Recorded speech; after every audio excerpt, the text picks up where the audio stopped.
আসসালামু আলাইকুম আপুরা ভাইয়ারা, আশা করি সবাই অনেক অনেক ভালো আছেন।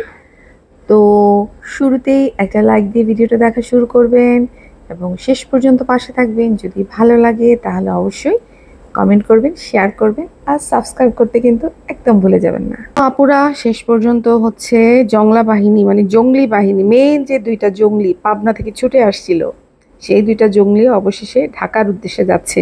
এবার ঢাকায় গিয়ে এখানে তো পদ্মার চরে তো ছাগল নিয়ে মুরগি নিয়ে কম টানাটানি করে নাই, এবার ঢাকা শহরে গিয়ে গোল্ড নিয়ে তো টানাটানি করবে। ওরা তো এখন বড় লোকস, ওরা এখন গোল্ড ছাড়া কারো আকিকা বলেন, জন্মদিন বলেন, কোনো কিছুতেই ওরা গোল্ড ছাড়া যেতে পারেন না দর্শক। তো যাই হোক, মাল্টি নোংরার ভিডিওটা দেখলাম। তার হাজব্যান্ডের নামে যে কেস করা হয়েছিল, তো সেটা হয়তো ও তুলতে গেছে। তার আগে হাজব্যান্ডকে একটু নরম স্বরে হুমকি ধুমকি দিয়ে গেছে, থ্রেট মেরে গেছে আর কি। হ্যাঁ, থ্রেট মারা অবশ্যই উচিত, কারণ যেই হাজব্যান্ড কিনা মানে ওর হাফ লেডিস রাজ, যে কিনা নিজের মা বাবার সঙ্গে ভালো আচরণ করতে পারে না, সে অন্য বেটির সঙ্গে কি ভালো আচরণ করবে, তাই না? আর অন্যদিকে শারমিন মানে শাহিনের বউর প্রত্যেকটা টাইটেল কন্ট্রোভার্সি দিয়ে ভরা। মানে হচ্ছে এমনভাবে মানে সে টাইটেলগুলো দেয় যে লোকজন দেখতে যায়, কিন্তু ভিতরে কিন্তু কিছুই থাকে না, মানে নর্মাল ব্লগ আর কি। এই বিল্লু আজকে বসে সত্য কথাটা বলছে, ভালো লাগছে। বারবারই বলছি যে ওর এই মানে টাইটেলগুলো দেওয়ার মানে হচ্ছে ভিউ টানার জন্য, যেটা ও আজকে স্বীকার করলো যে হ্যাঁ, আমাকে ভিউ টানার জন্য এগুলো লিখতে হয়, না হয় লোকজন ভিডিও দেখবে না। স্বীকার করছে, এটাই সবাই করে। টাকা ইনকাম করতে আসলে না এখানে এই ধরনের জিনিসই লিখতে হয়। তো শুরু করলাম সবাইকে নিয়ে একটু একটু করে বলবো। জানি না, এখন বাজে হচ্ছে রাত 8:30, ভিডিওটা শুরু করতেছি, জানি না আজকে শেষ করতে পারবো কিনা। কারণ গতকাল সন্ধ্যা 6টায় মনে হয় ভিডিওটা করছিলাম, সেই ভিডিও দিতে আজকে আজকে বিকেলবেলা কিন্তু ছাড়ছি, তার আগে পর্যন্ত ছাড়তে পারি নাই। তো শারমিন আজকে তার টাইটেল দিয়েছে যে অপমানের জীবন, অন্যের দোষে আজ নিজে সবার কাছে দোষী হয়ে গেলাম। আচ্ছা, ও অন্যের দোষ কেন সব সময় দিচ্ছে? ও বরাবর ওর হাজব্যান্ডকে দোষী কন্টিনিউ করেই যাচ্ছে, করে যাওয়ার পর আমরা দেখছি ও দ্বিতীয় বেবি নিচ্ছে। শুধু দ্বিতীয় বেবি নাই, এবার ওর সেকেন্ড টাইম যখন ও বাড়ি ছাড়ছে, ও বলছে ওর নাকি হাজব্যান্ডের সাথে শুধু সম্পর্ক প্রবলেম, ও হাজব্যান্ডের সাথে থাকতে পারতেছে না, সেই জন্য ও বাড়ি ছেড়ে নিজের মতো করে থাকার চেষ্টা করছে। কিন্তু ও কিন্তু আলাদা বাসা নিয়েও একা একা থাকতে পারে নাই, ওর স্বামীর সাহায্য লাগছে, ওর বাবা মার সাহায্য লাগছে। তাহলে ও যে আমাদেরকে বোঝানোর চেষ্টা করে যে ও খুব সাহসী বীরাঙ্গনা সকিনা, তাহলে সেখানে ভুল, আমাদেরকে ভুল বার্তা দিচ্ছে। ও তো একা একা কোনোভাবেই থাকতে পারবে না, ছোট দুইটা বাচ্চা নিয়ে একা একা থাকা খুব সাহসী নারী ছাড়া সম্ভব না, সত্যি কথা যেটা বলতেছি। আমরা মিমকেও দেখছি দাঁড়ে দাঁড়ে ঘুরে বেড়াইছে যখন ওর ডিভোর্স হয়ে গেছে। এত সোজা না। একটা মেয়ের যখন বাচ্চা হয়ে যায়, একটা সিঙ্গেল মাদারের কথা বলতেছি আমি, সিঙ্গেল মাদার বলেন সিঙ্গেল ফাদার বলেন, সবার জন্যই কঠিন। তো শারমিন আসলে আবার সেই একই পুরানো কাসুন্দি নিয়েই বসছে, যে একই কথা যেটা বারবার বলে, ওকে সবাই ভুলভাবে আপনারা কি বলেন তাতে আই ডোন্ট কেয়ার, হ্যাঁ, এই সমস্ত কথাবার্তা ও ব্লা বলতে চলে আসে। হ্যাঁ, অথচ ও বুঝতে পারতেছে না যে যে দর্শকদেরকে ও বলতেছে যে আপনাদের কথা আমার কোনো কিছু যায় আসে না, তারা যদি ওর দেখা বন্ধ করে দেয়, ওর ভিউজ বন্ধ করে দেয়, ওর টাকা ইনকাম বন্ধ করে দেয়, তখন ও কোথায় গিয়ে দাঁড়াবে? এই যে এখন একবার শ্বশুরবাড়ি ছেড়ে বাপের বাড়ি, একবার বাপের বাড়ি ছেড়ে আলাদা বাসা, এর টাকাটাও তখন ওর কোত্থেকে আসবে? ও কোনোভাবে ইনকাম করতে পারবে? পারবে না, ওর পক্ষে সম্ভবও না। অলরেডি ওকে আমরা যতটা ভিডিওতে দেখছি, এক হাতে কখনো কি তালি বাজে? বাজে না। যেরকম কিনা শাহিনের দোষ আছে, সেরকম বরাবর শারমিনের দোষ আছে। একটা শ্বশুরবাড়িতে যেখানে খুকির মতো ছেলের বউ আছে, খুবই বুদ্ধিমতী, খুব ভালো করে জানে কিভাবে মানুষের মন জোগায় চলতে হয় এবং সাথে সাথে নিজের নিজের অধিকার কিভাবে আদায় করতে হয়।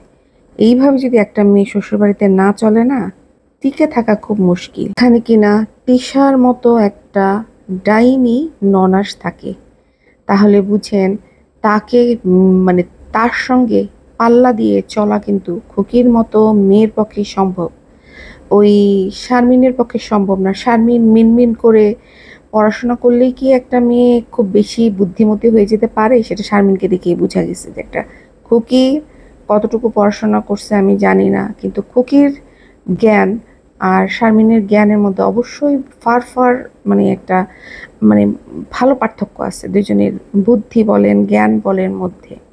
খুকি শ্বশুরবাড়ির সবার মন জোগায়া চলে এবং নিজের আবার কোনো কিছু অধিকার কিন্তু ছাড় দেয় না।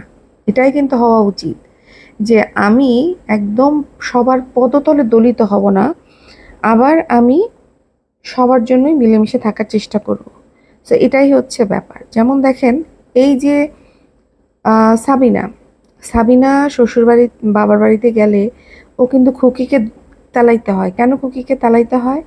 কারণ হচ্ছে খুকি ওই বাড়ির কর্ত্রী বলতে পারেন। হ্যাঁ, মিজানকে বলেন খুকিকে বলেন সবাই সাবিনা বলেন সবাই কিন্তু খুকিকে তেলাইই চলে, কারণ ওরা জানে খুকিকে তেলায় না চললে ওদের এই বাড়িতে বেশি দিন টিকতে পারবে না। তাই এরকম হতে হয়। সবাই কিন্তু খুকির মতো হইতে পারে না। আপনি যদি বলেন আমার কথা, আমিও পারবো না, সম্ভব না, এটা সবার পক্ষে করা সম্ভব না। কিন্তু আমি যে জিনিসটা আমি শারমিনের মধ্যে দেখছি, যে শারমিন যদিও দেখায় শারমিন খুব ভালো, খুব সাধারণ একটা মেয়ে, কিন্তু আসলে কিন্তু শারমিন কিন্তু খুব কমপ্লিকেটেড একটা মেয়ে। শারমিনকে দেখবেন যখন শ্বশুরবাড়ির সবার সাথে মিশে ও কিন্তু স্বাভাবিকভাবে মিশতে পারে না। তো ও স্বাভাবিকভাবে মিশতে পারে না, কিন্তু ও বাইরে এসে দোষ দেয় যে ওকে অপমানিত করা হচ্ছে। ওর সঙ্গে কিন্তু সবাই কথা বলার চেষ্টা করতেছে, ও এখন বিশাল ধ্যানে বিভোর হয়ে কথা মনোযোগ দিচ্ছে না, অন্যদিকে তাকায় আছে। তারপরে হচ্ছে খুকি কাজ করতেছে, খুকির সঙ্গে দৌড়ায় দৌড়ায় কাজে হেল্প করতে পারে, তাহলে কিন্তু মিল হয়ে যায়। হুম, ও যে একটা বড় বউ, ওকে তো সেই জিনিসটা দেখাইতে হবে খুকিকে। ও যদি নিজেই না দেখায়, ও যদি বাড়ির বাইরে থাকে, তাহলে সেখানে ওকে কিভাবে কি করবে? তারপরও খুকি খুব রাগ দেখলাম বড় ভাইয়ের বউর উপরে, যেহেতু খুকিকে অনেক কথা শুনতে হয়েছে যে শারমিনের হয়তো বা খুকির কারণে শারমিনের সংসার নষ্ট হয়েছে এরকম কিছু।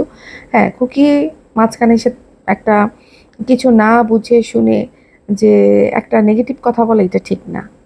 ওদের হাজব্যান্ড ওয়াইফের ব্যাপার, ওরা হাজব্যান্ড ওয়াইফ কথা বলবি, সেখানে খুকির আসলে কথা বলার কিছু নাই।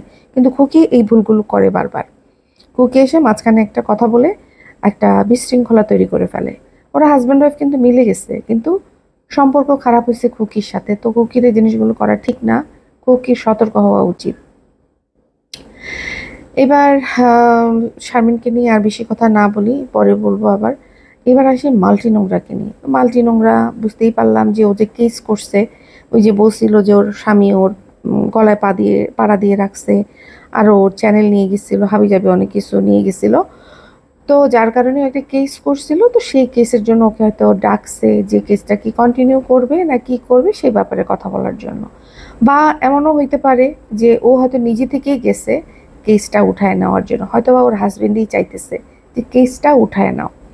তো তার আগে যাওয়ার আগে শারমিন ওর হাজবেন্ডকে বলে গেছে যে ওর হাজবেন্ড এখন যেরকম আছে সেরকম যদি থাকে তাহলে হচ্ছে গিয়ে খুব ভালো এভাবে চলতে পারবে। হ্যাঁ, আমি কিন্তু আপনাদেরকে একটা কথাই বলছি যে এই যে বেটা, রাজ বেটা, এই বেটা কিন্তু এই কেসের ভয়ে কিন্তু মিউ মিউ মিউ মিউ করতেছে শারমিনের পিছনে, ঠিক আছে? না হয় একটা লোক আগে একরকম ছিল, হঠাৎ করে কি করে এত পরিবর্তন হয়? হ্যাঁ, আবার ওই যে দর্শকদের একটা চাহিদা আছে, দর্শকদের কিন্তু একটা ব্যাপার, কিন্তু সে কিন্তু আবার খুব ফলো করে যে দর্শকরা কি বলে, সে অনুযায়ী শারমিনকে খুব পছন্দ করে বুঝতে পারে দর্শকরা। তো সেই জন্য সে শারমিনকে মন জোগায় চলার চেষ্টা করে। এবার আসি যে এই হাফ লেডিস আজকে তার মাকে দিয়ে নুডলস রান্না করাইছে, ঠিক আছে? তার মা কিন্তু অসুস্থ, তার মা কিন্তু বারবারই বলে যে মাথা উঠাইতে পারে না। যে কিনা মাথা উঠাইতে পারে না, তার বউ বাসায় নাই দেখে, তার বউ রাঁধতে পারে না বলে, তার বউ কি একটা আকাইমা মহিলা বিয়ে করছে, সে নাকি নুডলস রান্না করতে পারে না। নুডলস রান্না করা তো একটা পুরুষ মানুষও পারে। একটা ছোট বাচ্চাকে আপনি নুডলস রান্না করতে দেন, সেও সুন্দর করে নুডলস রান্না করতে পারবে। কিন্তু কেউ যদি এখন নিজে খায় না বলে বলে যে আমি পারি না, সেটা আলাদা জিনিস, ঠিক আছে? শারমিন কিন্তু খুব নিজেকে বাঁচায় বাঁচায় চলে, বুঝতে পারছেন? বিশেষ করে কেস দেওয়ার পরে যেহেতু এই ব্যাটারে ভয়ের মধ্যে রাখছে, মিয়াও মিয়াও করে ব্যাটারে, এই জন্য ব্যাটারে ও দাবায় দাবায় রাখে। সেটা আমরা অনেক কিছু দেখেই বুঝতে পারছি, যেভাবে করে কিনা এই যে ডাক্তারের কাছে নিয়ে যাওয়া বলেন, যাই কিছু বলেন, ওই কিন্তু দাবায় রাখছে ওর হাজব্যান্ডকে, এবং ওর হাজব্যান্ড এসে ভিক্ষা চাইতেছে যে আপনারা আমাদেরকে সাপোর্ট করেন, বেশি বেশি ভিউজ দেন, যাতে করে আমার মার চিকিৎসা করতে পারি। এই একই জিনিস কিন্তু ও শারমিন যখন ছিল না, মানে শারমিন যখন চলে গেছিল, তখন যখন মাকে দিয়ে রান্না করায় খাইতো, মাকে যখন ব্যবহার করতো, অবশ্যই আমি বলবো মাকে ব্যবহার করতেছে। মাকে যদি ব্যবহার না করে, শারমিন আসলে মাকে ছুঁড়ে ফেলে দেয়, আর শারমিন না থাকলে মা বাবা বলতে বলতে পাগল হয়ে যায়। এই শারমিন আসার 2 দিন আগে সে বলল যে তার বাবা মাকে সে হজ করতে পাঠাবে। এই ধরেন 1 সপ্তাহ 2 সপ্তাহের মধ্যেই আমি পাসপোর্ট টাসপোর্ট সব রেডি করে ফেলবো। সেখানে এই লোকের কথা পুরা কত ডিগ্রি, 360 ডিগ্রিতে ঘুরে এখন সে বলতে বসছে যে তার কাছে টাকা নাই, কারণ শারমিনকে হ্যাপি রাখার জন্য, শারমিন যাতে কোনোভাবে কোনো কমপ্লেন করতে না পারে, শারমিন যেন উফ করতে না পারে, সেই জন্য সে এয়ারকন কিনছে, সে ওয়াশিং মেশিন কিনছে। আল্লাহ তোকে মাফ করবে কিনা সেটা আগে তুই চিন্তা কর, আমরা দর্শকরা কীভাবে সেটা কথা না। তুই তোর বাবা মাকে হজ করাবি বলছিস দর্শকদেরকে মন ভুলানোর জন্য, তোর উচিত ছিল এই ওয়াশিং মেশিন, সালবাল ওয়াশিং মেশিন আর এই কি বলে এটাকে, এয়ারকন কেনার আগে তোর বাবা মার জন্য টাকা জোগাড় করে তাদেরকে হজ করতে পাঠানো, এটা তোর প্রথম দায়িত্ব ছিল। ঠিক আছে, আজকে তোর শারমিনের সাথে 2 দিন পরে তোর শারমিন তোর অলরেডি কেস দিয়ে রাখছে, তোর নামে আবার কেস দিবে। সেখানে তোর বাপ মা কিন্তু তোকে উদ্ধার করে। আমি বলতেছি না যে শারমিনের সুখ দেখতে না, অবশ্যই শারমিনের সুখ দেখবে, কিন্তু পাশাপাশি কিন্তু নিজের বাপ মাকেও কিন্তু অবহেলা করা যাবে না। কিন্তু এই বেটা একটা দেখলে আরেকটারে অবহেলা করে, এরকম প্রচুর লোকজন আছে যেটা কিনা আমরা দেখছি তিশার পরিবারের প্রত্যেকটা মানুষ। তো সেখানে এই লোক বলল যে তার অনেক ঋণ আছে, তাকে ওয়াশিং মেশিনের টাকা দিতে হয়েছে, যে মা বাবার সঙ্গে কথাগুলো, মা বাবার যে ভিতরে একটা দীর্ঘশ্বাসী তো বেডা আর বেডির সংসারটা নষ্ট হয়ে যাবে। টিকটকে বউরে দিয়ে ডান্স করায় যে বেডা, হ্যাঁ, সেই বেটা আবার বাবা মারে হজে পাঠাবে বলে মনে হয় আপনাদের? তো কি বলবো, আমি কিছু বলার নাই। হ্যাঁ, সে তার বউ নাকি গা জ্বলে ওয়াশিং এয়ারকনের বাতাস না খাইলে। ভাই রে ভাই, ওদের ভাবসাব এরকম। একজন নর্মাল একটা আয়ার মেয়ে শারমিন, নর্মাল আয়ার মেয়ে, আর রাজের বাবা হচ্ছে পেন্টিংয়ের কাজ করে, হ্যাঁ, রং মিস্ত্রি বলতে পারেন। তো সেখানে এই বিল কি বলে এটাকে, হাফ লেডিস কিন্তু যেরকম বাবা মা সে অনুযায়ী চলে, কিন্তু মাল্টি নোংরা কিন্তু ভাবসাব এমন যে ও কোনো রাজার ফ্যামিলিতে জন্মগ্রহণ করছে। ও যে একটা আয়ার মেয়ে সেটাও ভুলে যায়, ওর নাকি গা জ্বলে ইয়ারকন লাগাবে। তো ভাই, আমরা অনেক আদরে বড় হয়েছি, আমার বাবা মা অনেক আদরে বড় করছে আমাদেরকে, হ্যাঁ, কখনো 1 গ্লাস পানি ঢেলে খাই নাই। আমার বাবা মা সেইভাবে আমাদেরকে বড় করছে। আমি কোনোদিন আমার হাজব্যান্ডকে বলি নাই যে আমাকে এয়ারকন কিনে দাও, কারণ আমি আমার বাবার বাড়িতে খুব আরামায়েশে ছিলাম, আমাকে এই কিনে দাও কারণ আমি আরামায়েশে ছিলাম, কখনোই বলি নাই। ইভেন আমার বাসায় যে এয়ারকন আছে, আমি সেই এয়ারকনের বাতাসটাও নিই না। আমি কি করি জানেন, আমি জানালার বাতাস, জানালা খুলে দিই। আমি জানালার যে ন্যাচারাল বাতাস, বাইরের যে আল্লাহর যে প্রদত্ত বাতাস, সেটা আমার কাছে বেশি ভালো লাগে এয়ারকনের বাতাস থেকে। তো ব্যাপার হচ্ছে কি জানেন, ওই যে আঙ্গুল ফুলে কলা গাছ, যারা ছোট থেকে বড় হয় তাদের একটু ভাবসাব বেশি থাকে, যেটা মাল্টি নোংরার হয়ে গেছে। মাল্টি নোংরার ভাবসাব, ও যে টিকটকে যে নাচানাচি করে, ও প্রচুর ভিউজ হয়, প্রচুর ভিউজ হয়, কিন্তু কমেন্ট সেকশন যা তা কথা ওকে বলে, বুড়ি বেটি, এইটা ওইটা, কিরে তুই না ঘোমটা দিয়ে বেড়াস, তুই না বোরখা পরস, তাহলে তুই এখন এরকম নাচতেছস কেন, চুল ছেড়ে, অনেক অনেক কথা বলে। কিন্তু আপনার কি মনে হয় এগুলো ওদের কিছু যায় আসে? কিচ্ছু যায় আসে না, কারণ শারমিনের মাল্টি নোংরার অনেক ফ্যান ফলোয়ার আছে, মাল্টি নোংরার জন্য পাগল, কমেন্ট বক্সে গেলেই বুঝতে পারবেন। এবার আসি হচ্ছে আমাদের সাবিনা বিবিকে নিয়ে। সাবিনা বিবি তার 2-3টা ভিডিওতে বারবারই বলতেছে তাকে পাঠায় দেওয়ার চেষ্টা চলতেছে, তার খুকি ভাবি, তার মা তাকে চলে যেতে বলতেছে, কিন্তু সে হাঁটু গেড়ে বসছে, তার পুরা বডি নিয়ে সে বসে গেছে বাড়িতে, সে কোনোভাবেই যাবে না। যার মধ্যে এইটুকু আক্কেল নাই, জ্ঞান নাই, একে আসলে ধাক্কা দিয়ে বাড়ি থেকে বের করে দেওয়া উচিত। তার মা বা তার খুকি ভাবি কেন কথাটা বলতেছে, বলার নিশ্চয়ই কারণ আছে। কারণ এতগুলো মানুষ বাড়িতে আছে, তার মধ্যে এই মহিলা এসে পড়েছে। এই মহিলার বাড়ি তো কাছাকাছি, মহিলা কি প্রতিদিন একবার করে আসতে পারে না? সকালে আসলো, রাতে চলে গেল, তাই না? রাতে চলে গেল, বা এই বাড়ির কাউকে নিয়ে গেল সাথে করে যে হ্যাঁ আমার বাসায় এসে ঘুমাও, আবার সকালবেলা চলে আসলো। কিন্তু না, এই মহিলা এই বাড়িতে খাওয়ার জন্য বসে থাকে। বেটির এবার মাইয়া অসুস্থ কি বেটি অসুস্থ কি মাইয়ার পড়াশোনা লাটে উঠুক, বেটির খাইতে হবে। খাওয়া দাওয়া কোনোভাবেই মিস করা যাবে না, আনন্দ কোনোভাবেই মিস করা যাবে না। তার জন্য তাকে যতই অপমান হোক, তার তো গন্ডারের চামড়া, বুঝতেই পারতেছেন। তার মোটা নিয়ে লোকজন তাকে নিয়ে রীতিমতো হাসাহাসি করে। তার মধ্যে শরীরের প্রতিটা অঙ্গ প্রত্যঙ্গ, মানে প্রত্যেকটা ইয়ে তার ভাঁজ ভাঁজ সে তার এই দুলাভাইদেরকে সামনে প্রদর্শন করতেছে, বুঝতে পারছেন? আর আমি যে আপনাদেরকে বলছি যে এরা আসলে জাস্ট ক্যামেরার সামনে ওরা ঘোমটা দেয়, ক্যামেরার বাইরে এরা কেউ ঘোমটা দেয় না। আজকের ভিডিওতে তানজিলা না শারমিনের ভিডিওটা দেখলাম, শারমিন ওর রুমের ঘর ঝাড়ু দিচ্ছিল, পাশ দিয়ে কে গেল, পাশ দিয়ে গেছে হচ্ছে তিশা। তিশা কিন্তু মাথায় ঘোমটা নাই, কিন্তু যেই মুহূর্তে ক্যামেরা চালু হবে সাথে সাথে কিন্তু ঘোমটা দিয়ে ফেলবে।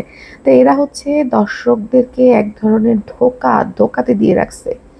আসলে ওরা দর্শকদেরকে ধোকা দিচ্ছে না, ওরা আল্লাহকে ধোকা দিচ্ছে। তো এর শাস্তি ওদেরকে আল্লাহ দিবে। এবার যে ঈশ্বরদের যে দুই জঙ্গলি পাগলা ঢাকা শহরে গেছে, তারা কোথায় থাকবে? হ্যাঁ, আমার কমেন্ট বক্সেও আনন্দার আপু লিখছেন যে এরা আসলে কোথায় গিয়ে উঠবে। তো এরা যেহেতু এখন বড় লোকস, এদের গাড়ি আছে, গুলশানে বন্ধু বান্ধব আছে, তো এদের একটু ব্যাপার স্যাপারটা অন্যরকম। ওদের কেন স্ট্যাটাস কিন্তু ওদের এখন হাই। এখন কি ওই গরিব চাচির বাড়িতে যাবে? ওদের স্ট্যাটাসের সাথে ঠিক যাচ্ছে না আসলে। তো যাই হোক, আমার যেটা মনে হচ্ছে আর কি, যে জাস্ট আমি ধারণার ভিত্তিতেই বলতেছি, হতে পারে যেহেতু ওদের গাড়ি আছে, ওরা হয়তো শপিং টপিং করে ফেরত আসবে। আর সেকেন্ড হতে পারে যে যদি ওর বড়লোকস বান্ধবীরা তাদেরকে আপ্যায়ন না করে বা না ডাকে, তাহলে হয়তো ওই চাচির বাসায়ও উঠতে পারে, অথবা ওদের যে ওই যে বদার যে কি খালাতো ভাই না কে যেন থাকে, ওই বাসায়ও উঠতে পারে। কিন্তু সেখানে কিন্তু আবার তিশা খুব একটা কমফোর্টেবল না। তো দেখা যাক কি হয়, কোনটা সত্যি হয়, সেটা তো আমরা দেখতেই পারবো ভিডিওতে। তো যাই হোক আপুরা ভাইয়েরা, আশা করব এই ভিডিওটা আজকেই দিয়ে দিতে। কারণ হয় কি, ভিডিও জমে গেলে তখন আর ভালো লাগে না। আর অবশ্যই আপনাদের মূল্যবান কমেন্ট করবেন, আপনাদের কমেন্ট পড়তে খুব ভালো লাগে, এবং আপনাদের কমেন্ট থেকেও কিন্তু অনেক তথ্য উঠে আসে, যেটাও কিন্তু ভিডিও করার জন্য একটা বিশাল কন্টেন্ট হয়। তো আপনারা যেগুলো অবজার্ভ করবেন সেগুলো অবশ্যই শেয়ার করবেন কমেন্ট বক্সে। তো সে পর্যন্ত সবাই ভালো থাকবেন। আল্লাহ হাফেজ।